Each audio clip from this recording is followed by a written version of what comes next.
It matters that we remember that each one of us walks this chilly world in some way as a stranger. It matters that we remember that the purpose of the community is to welcome the stranger in from the cold. May the flame of this chalice mark the reality that when we welcome the stranger, we open our hearts to the making of a friend. In the light of this common flame, may we bear witness to our values and recommit ourselves to the dream that one day the world and our hearts within it may be whole.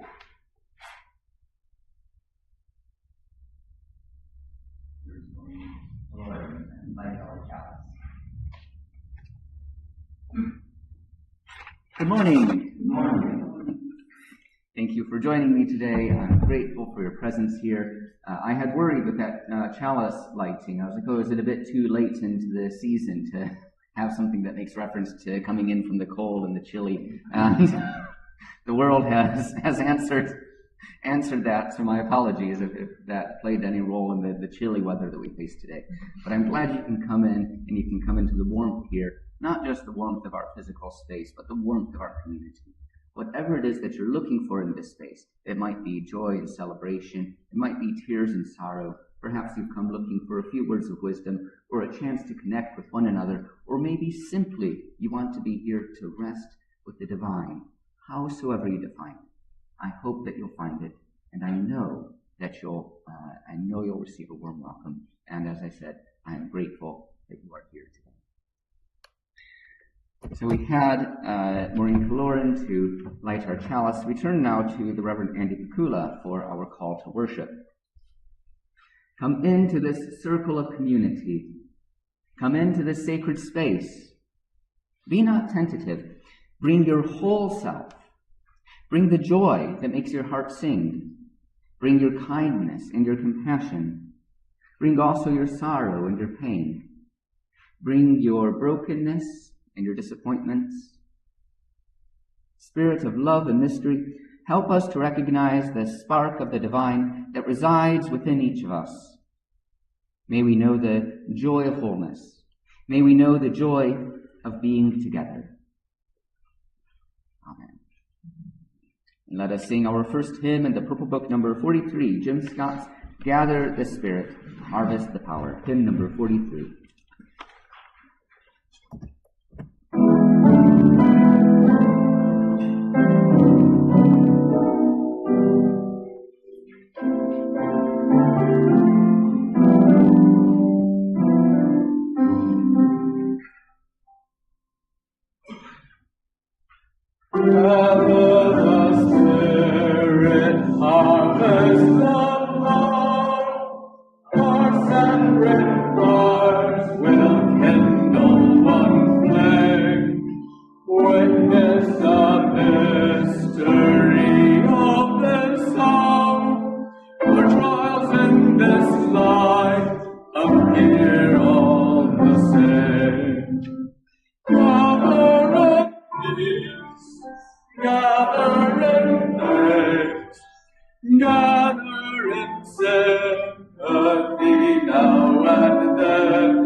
Let us come together into a time of prayer with these words of the Reverend Andrew Hill.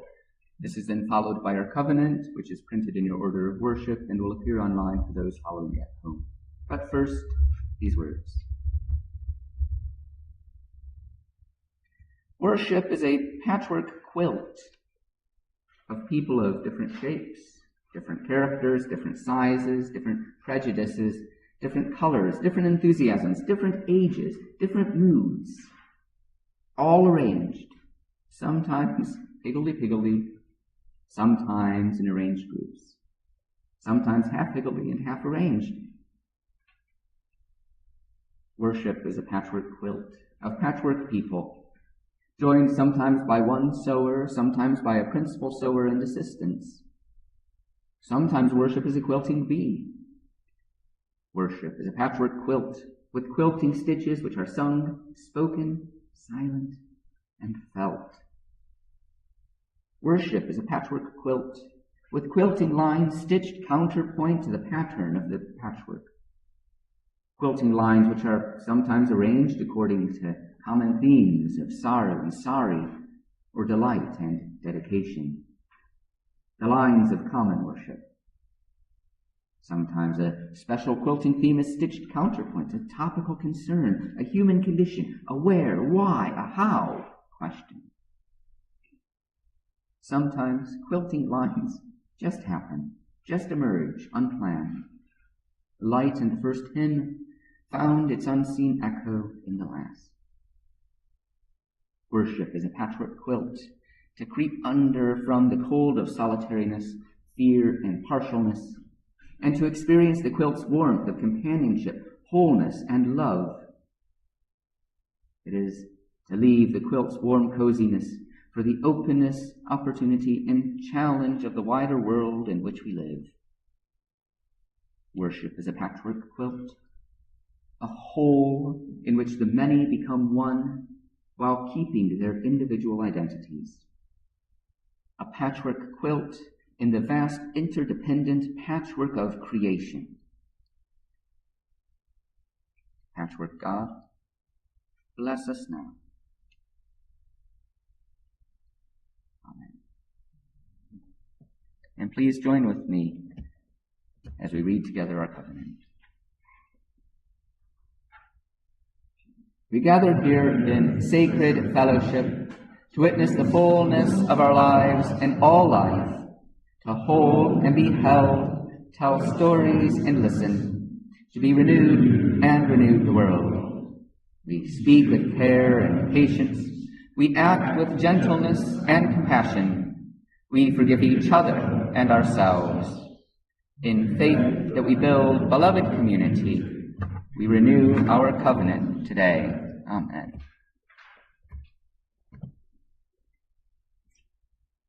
And so today's story by Roxana Bauer as well as Sarah Bauer and Karen. Why is upside down? Nita is hanging upside down. Her long hair tickling.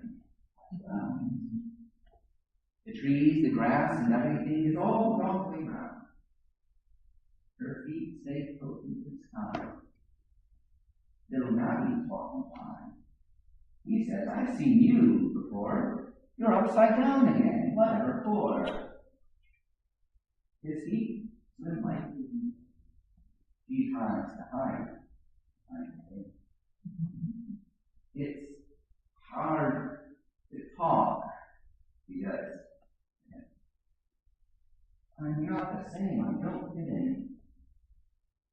Nabby takes by the hand. He wants to help her understand. They climb Nabby's lookout spot. From up here, they can see the lot. They perch and have a quiet stare at children playing. Those kids are not the same at all. Abe is round, cheeks freckled, Lala's extra tall. Bam Bam's wild and must be free, while Lulu's weak, quietly. And Sid wears glasses everywhere. And me? I'm just skin and bones. And you, are you? You're not. Each human's sort of strange, you see. That makes you just the same, like me. This world is really one big game. The play we can't all be the same. Nita feels the right way round, thanks to the new friends that she's found. Upside down was never fun. Now, she's ready for everything. Why is Nita Upside Down? By Roxana and Sarah Bauer.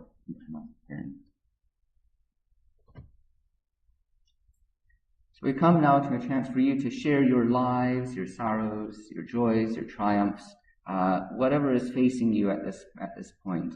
If you want to light a candle, please do so. If you have a few words to say, come to the microphone so those using the loop system as well as those who are online will be able to hear you. But you're invited to light a candle in silence if you so wish. And as always, if you want to remain seated, know that your presence here is enough.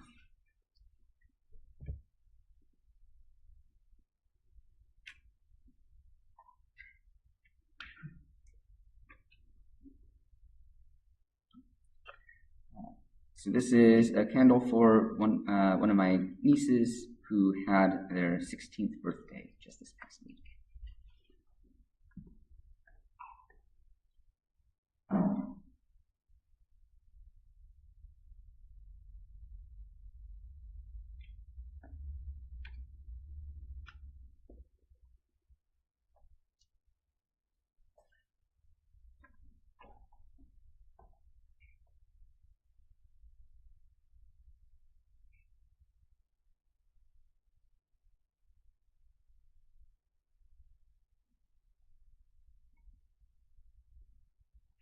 It's just a candle for my great aunt Jill, who is in hospital after having both hips replaced in one operation, which must be awful, and is feeling a bit down in the dumps about it, but she's on the mend, so hopefully that continues.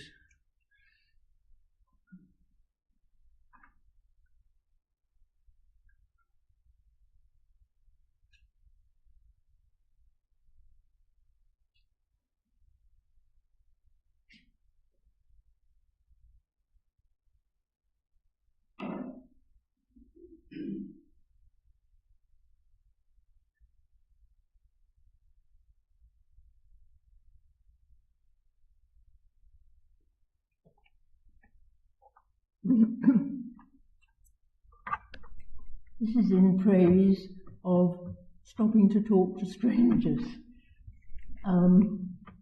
Years and years ago, I remember standing on the tube platform at South Kensington, and I was eating a chocolate, and somebody came up to me and said, "That looks good," and so I gave him one, and his name, it turned out, I remember it still, Abdul Mahid El Kot, and he was from Libya.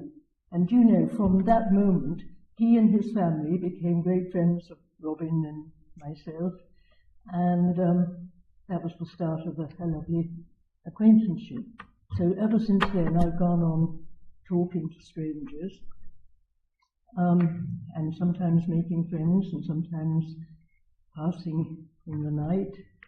And yesterday, I chatted to somebody, we passed, and I said hello, and he crossed over the road to talk to me, and turned out he was from Galway, and so we talked about Ireland and everything, and we talked for 10 minutes and exchanged hugs, naturally, and there was another friend. So I'm just wanting to say, keep talking to strangers. They rapidly, very often become friends.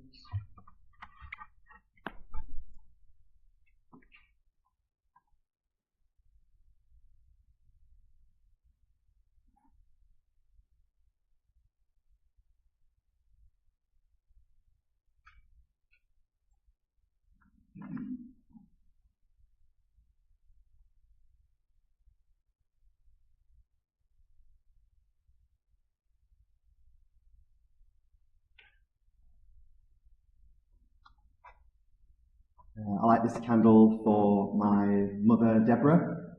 She's alive and well, she's in Rome, but it's a mix of joy and sorrow. We've always had a difficult relationship, and I'm trying to figure out new ways of dealing with that at the moment, and it's quite complicated, especially trying to sort of understand my own boundaries and understanding what, how it affects her, and she's always done her best, and for that I give thanks.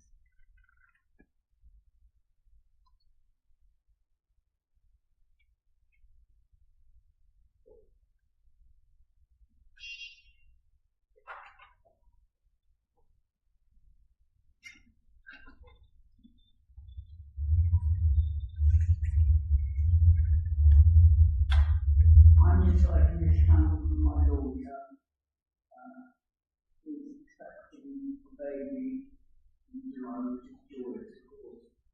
Sadly, she's already lost two. So I say an extra prayer for her every day.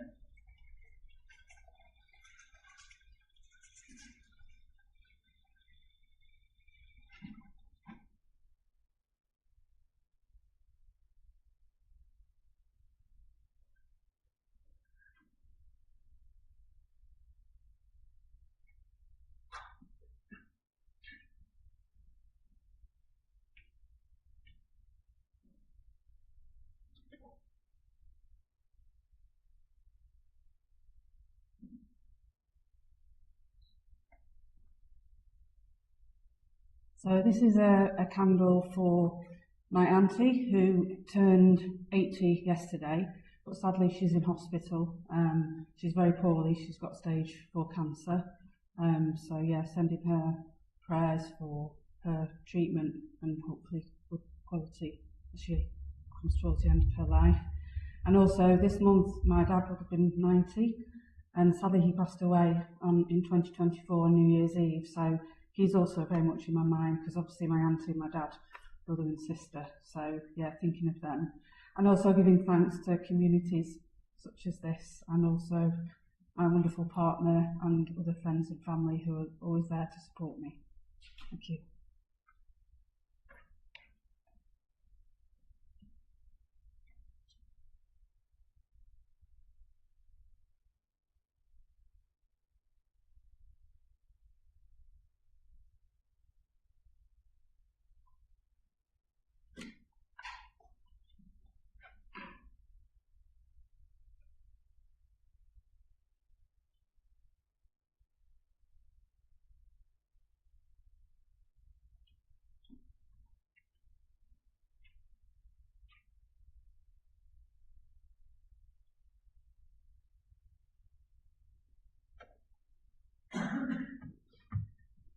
For all those joys and sorrows here spoken, and those that remain silently in our hearts.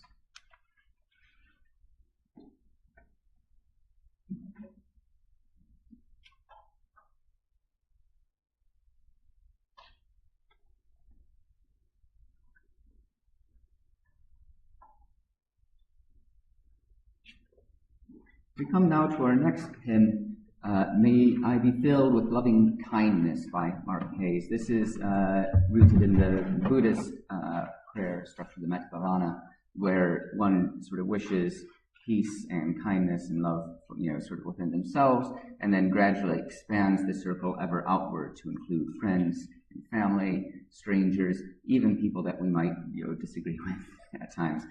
So think of all these people while we sing our next hymn, Purple Book, May I Be Filled with Loving Kindness, number 100.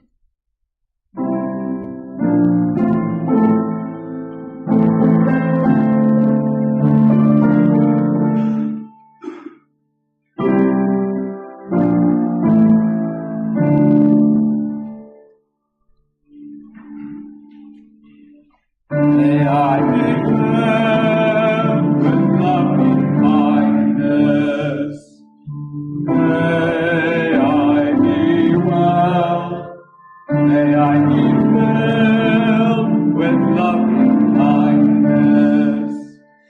May I be well. May I be peaceful and at ease. May I be whole. May you be filled with loving kindness. May you be well.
Susan Cain wrote the book Quiet a while ago as a chance to provide, I suppose, some support for introverts at a time where she felt that they weren't necessarily getting due recognition. I'm not here to argue one way or another. The book was very meaningful for me when I read it. I consider myself an introvert. I love the community and I love the engagement. Sometimes I also just need a little bit of a chance to recharge my batteries. But anyway, this section doesn't focus so much on introversion, but I've titled it Culture, and it begins by talking about Dale Carnegie, who wrote the famous book How to Win Friends and Influence People, or Make Friends and Influence People. And my apologies for it being a bit American-centric as well. Dale Carnegie's metamorphosis from farm boy to salesman to public-speaking icon is also the story of the rise of the extrovert ideal. Carnegie's journey reflected a cultural evolution that reached a tipping point around the turn of the 20th century, changing forever who we are and whom we admire, how we court our mates and raise our children, how we act at job interviews, and what we look for in an employee. America had shifted from a culture of character to a culture of personality, and opened up a Pandora's box of personal anxieties from which we would never quite recover. In the culture of character, the ideal self was serious, disciplined, and honorable. What counted was not so much the impression one made in public as how one behaved in private. The word personality didn't exist in English until the 18th century, and the idea of having a good personality was not widespread until the 20th. But when they embraced the culture of personality, Americans started to focus on how others perceived them. They became captivated by people who were bold and entertaining. The social role demanded of all in the new culture of personality was that of a performer, writes Warren Sussman. Every American was to become a performing self.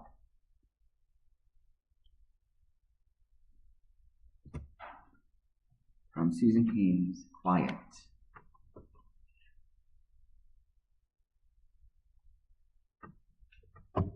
And let us return now to a time of prayer. These words of the Reverend Nancy Schaefer, entitled, This Making of a Whole Self.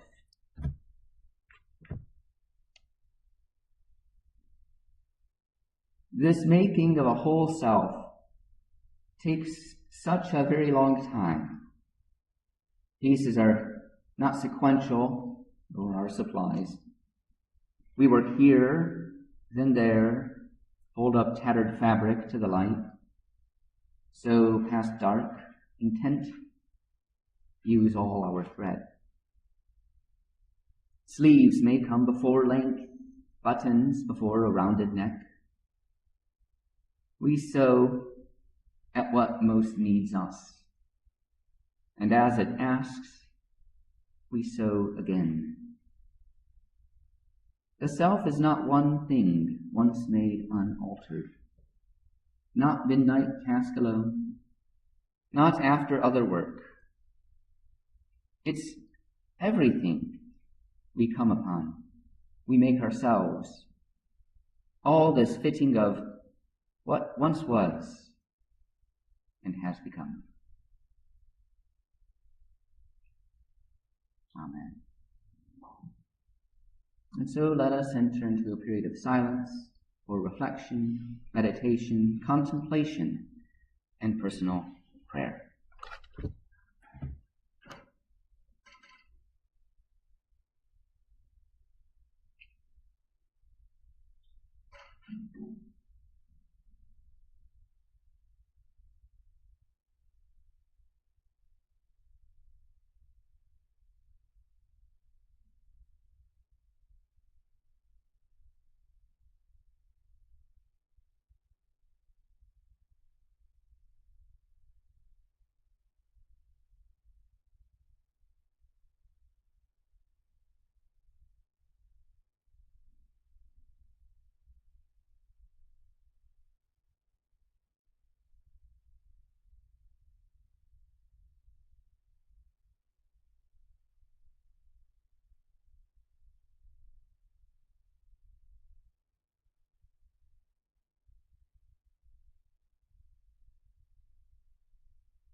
We come now to our next hymn printed in your order of worship, All the Colors of the Rainbow by Carl Pete Daw Jr.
Brent experienced, of course, another attack, this time against a number of Jewish members down in Golders Green last Wednesday.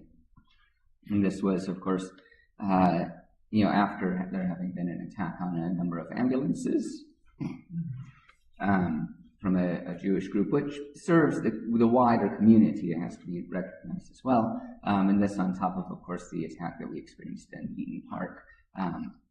Was it just last year? This, of course, amidst increasing in sort of presence of rioters and marchers who speak of difference and hatred and disunity, that seek to separate us. Something that I think pushes against our core values and beliefs here in this chapel, and I think a core belief inherent within humanity, something that's been corrupted or led away by misinformation, that has become calloused and some horrific vicious cycle within one's mind and temperament. It can all feel very close to home at times, which can be a bit of a shock, I think, for many of us have lived. I was going to say many of us have lived in some sense of peace, but actually I'm aware that's not the case. For many of us, occupying many different identities in life, that perhaps what you face, and certainly what I've faced, will very, very radically and likely be different. But I sometimes, I'm shocked awake by the presence of this. One of the first instances, well, not first instance, but one of the reminders for me happened actually a number of years ago. I had been invited by a friend, a Jewish friend who was speaking. He was going to be giving a reading at Jackson's Row Synagogue, which, if you're unfamiliar, was, until it's just recently been demolished, the center of Reformed synagogues here in Manchester, just near the town hall. So I went. He'd received. He'd said he should come along. He was giving a reading. He felt like it was a big deal, and I was really grateful and honored that he thought of me when asking me to attend. And I have a kippah on hand that I can take to make sure I feel sort of, that I'm sort of welcomed and that I'm respectful of their practices. And what I had sort of completely forgotten or hadn't sort of taken into account was the presence of security guards at the door, who very much didn't know who I was, very much knew that I wasn't, on the sort of list of regulars or shall I say, the list of people to come in. And it was by just a stroke of coincidence that someone else I knew who attended actually spotted me and was able to vouch for me, and I was able to go and celebrate this reading with my friend. But it really made me very aware of here at Cross Street and our ability to have our doors open, physically open, in the presence that we can hope and welcome people as best as we can. We don't have to very often think about that encroachment on our worship space. We don't have to think about, we take it for granted. It was, there's the term sort of privilege and unearned privilege. And it was very much for me a wake-up call that, yes, this is something we have that many other communities don't. Not that it hasn't always been the case. For us, we make a great deal of our history, almost in a mythic quality, our origin of Hanunukum, having been ejected from the cathedral, the collegiate church as it was known at the time, having to move over to Worsley in order to respect the 5 Miles Act, coming into Manchester under cover of darkness, receiving fines for administering care and pastoral support and leading worship, which was very much for him illegal at the time.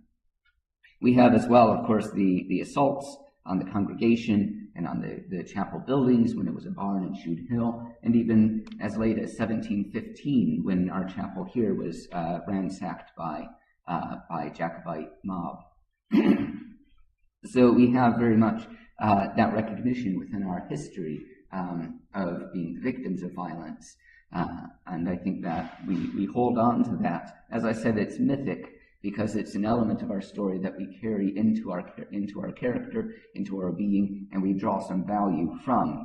Because it was then in the 1800s when we actually had acquired some semblance of political power in the city and in the country that we were able to assist with the various relief acts, the Catholic Relief Act, the Jewish Relief Act, that provided the opening up of worship for those communities. Unitarians played a role in supporting these groups, because we been on the other side, and we had recognized that a faith that believes in the freedom of religious expression must be as wide as possible and must be encouraging and supportive for those other groups. We have even, although our building hasn't been attacked, at least the chapel side hasn't been. There has been conversations in the past, in the recent past, about the possibility of that happening. Back when we were having discussions about becoming a place licensed for same-sex civil partnerships, there was real conversation in the committee at that time about how we might respond to an attack from people who felt this was antithetical to religion, who didn't recognize that inherent worth and dignity of people and of their relationships. So it stays on our mind. And as I said, with the presence of these anti-Semitic attacks, with the presence of these Islamophobic marches, it all becomes very close to home. And it feels very, I say very timely, but very grateful for Edward's session that he'll be leading after the tea and coffee to explore how the chapel might sort of bolster our faith and be responsive and active in expressing what we believe are very deep and inherent and significant values. So we have, this experience that we've had in the past that has been drawn into our character and helped us, hopefully, when we have some semblance of power, been able to use it for good and use it for care and support. But the onslaught of these incidents is always present, not just in sort of the massive macro, world stage, but even sometimes in the more personal experiences. I was reminded of this incident previously because of something that happened last week. I was getting the tram back from Manchester, and I had funnily enough, I was with another friend again who's Jewish. We were heading north, and the tram faced, there was some issue on the tram, and we all had to get off. There wasn't anything that happened at that time. We all had to get off, and the tram went along, and then we had to wait for the next one. My friend and I were curious what happened, so we were looking for a Metrolink person to ask and to find out. And in the process, we ended up speaking with a guy who very clearly wanted to have a conversation. We've been there, we've seen those experiences. Someone who's perhaps they just they're holding a lot, and maybe they don't get the chance to talk to many people. So they then when they have that opportunity, they make use of it. And and it's grateful that we can be of service and share in the fellowship of humanity in that way.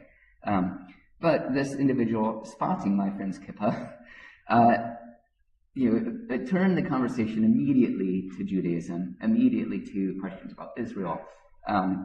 My friend is very well experienced, very well versed in this, and can handle these conversations very well.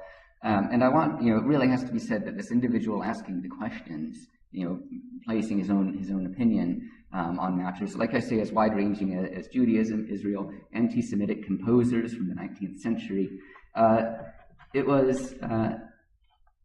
What happened for me as I was experiencing this conversation was thinking about my friend, who's gracious and lovely, and as I said, he's experienced, and he knows firstly the presence of the kippah. As a rabbi, he will be very well acquainted with the conversations and the talking points. This individual wasn't malicious at all, very well intentioned. But I just was so clear, I felt so bad that my friend couldn't get a break from this. It's what he wears, literally on his head. It's what he wears on his sleeve. It's very clear identifier of who he is. And it's immediately, the conversation shifts that way. I couldn't help but think about, again, that privilege that I have, of being able to sort of hide myself and hide my identity and hide all of that at times when, as I said, I'm a bit of an introvert, so sometimes it's all a bit too much, and I just want to shrink away. Some of my colleagues will occasionally wear dog collars, though very often in services, not so often out on the streets. And I was really struck by this when We had Grace Thomas speaking last week, that she's there in that dog collar. She's out every day in that dog collar. And similarly, people will come up and they'll have their assumptions, they'll have their expectations, they'll have their history with the church and their relationship, and it's all placed upon her.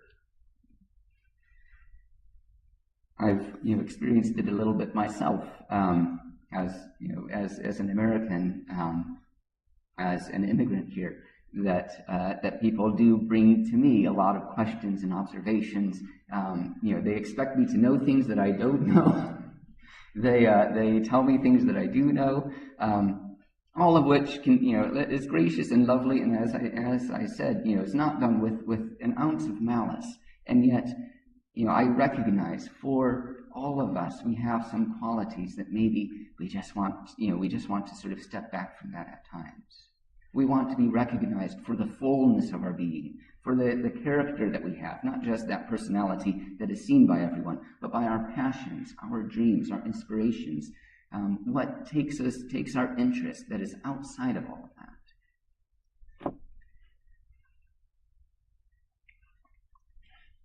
that. And this is how it sort of comes full circle, because part of this. Part of these anti-Semitic attacks, part of these Islamophobic marches, part of the transphobia and homophobia that we experience and we're seeing out in the public sphere is it's a form of dehumanizing. It's a form of it's a sort of conforming effort to erase that individuality and to erase that uniqueness that people have in the world.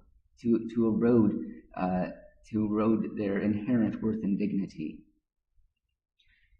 So we have to be part of the resolution to that. We have to be part of supporting and reaffirming people for the wholeness of their being. We're afforded this brilliant and beautiful opportunity here in life to know about each other, to ask questions, to explore each other's passions, each other's dreams, each other's interests, hopes, regrets, and joys. So what can we do? We can live our values, as publicly as we want, as we feel able. We can recognize the fullness of everyone that we encounter, all of their qualities and characteristics, the things that go beyond being skin deep. And we can learn about them as people with passions and joys and love. Amen. So we have a few notices before we sing our final hymn. You can join our mailing list by writing to minister@crossstreetchapel.org.uk. We have at the end of this month our flower communion, which is on the 24th at 10:45. Please bring a flower. We'll provide one if you forget. It's a beautiful service. It's my favorite service of the whole year. It's a chance for people to come together and create create a bouquet which represents the beauty and the individuality and uniqueness of all of us. And then we receive a different flower when we leave, representing all of the gifts that we receive from each other and from the church. And that's followed by a bring and share meal afterwards, so please do join us for that. We have our Friday lunchtime recital the week after, and then we have 2 recitals in June. One is Aaron. The posters have gone up, so well done. And then again at the end of the month. So please do join us for that. And as I said, Edward will be leading a session today, an opportunity to sort of explore how we respond to the political challenges with our faith. And we also have a communion after this service immediately. It's only a short thing. It's about 5 or 10 minutes. And in our tradition, if you wish to participate, you can. If you wish to observe, you can. You're not expected to. You're not required to participate, and you're not. No one is barred from participating. So, as your heart dictates, you can do that. Or if you wish to go through for the tea and coffee, then you can do that as well. And we'll join you shortly. Are there any announcements or notices from the congregation? Let us then sing our final hymn, number 200 in the Purple Book.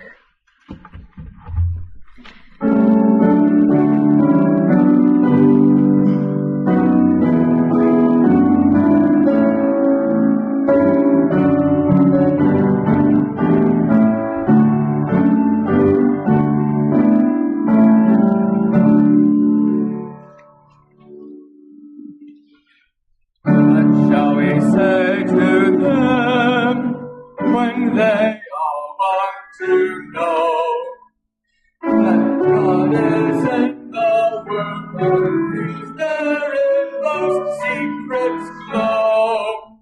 We all must say to them what we all know for sure, that there's a goodness in the world which never shall endure.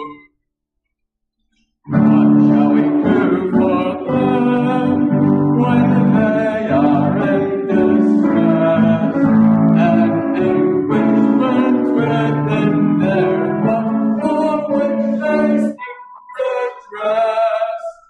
We all must help them live with confidence and trust, that every hold fast to the truth, the lights of even dawn.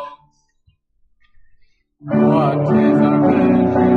Why, when we must show the world how perfect love can cast out fear, and life's flag be unfurled. We must not give up hope. We will not give up love. Our lives are grounded in the faith in one God we all believe. Thank you, Aaron, for that fantastic music. Thank you, Sonia, for these gorgeous flowers and for you and me helping to set up and to greet. Do we have anyone to help with the tea and coffee? Thank you, Edward, for helping with the tea and coffee. And thank you to everyone for creating and sharing worship today. We close with these words of Verna Dozier. Don't tell me what you believe. Tell me what difference it makes that you believe. Amen.